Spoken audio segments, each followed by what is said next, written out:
চলো দুর্জয় প্রাণের আনন্দে স্লোগানে চট্টগ্রামে শুরু হলো ৬ দিন ব্যাপী বিজয় মেলা। সকালে নগরীর কাজীর দেউরি শিশু পার্ক এলাকায় এই মেলার উদ্বোধন করেন বিভাগীয় কমিশনার ডক্টর মোহাম্মদ জিয়াউদ্দিন। সভাপতিত্ব করেন জেলা প্রশাসক ফরিদা খানম। ৬ দিন ব্যাপী এই মেলায় থাকছে মুক্তিযুদ্ধের কথামালা, সাংস্কৃতিক অনুষ্ঠান, শিশু চিত্রাঙ্কন প্রতিযোগিতা ও চলচ্চিত্র প্রদর্শনী সহ নানা আয়োজন। এছাড়াও মেলায় দেশীয় ও নারী উদ্যোক্তাদের উৎপাদিত নানা পণ্য সহ বৃক্ষ, ফুল ও বই বিক্রি করা হবে।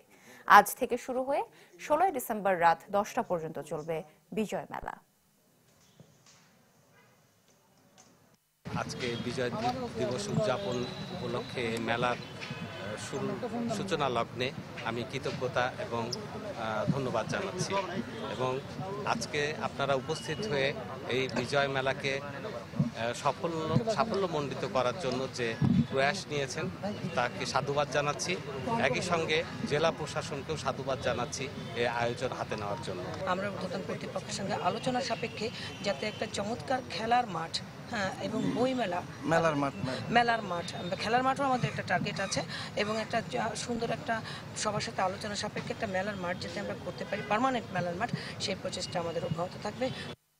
বছর শেষের খুশি নগদে হবে বেশি। নগদ পেমেন্টে নির্দিষ্ট ক্যাটাগরির কেনাকাটায় ৩০০ টাকা পর্যন্ত ক্যাশব্যাক।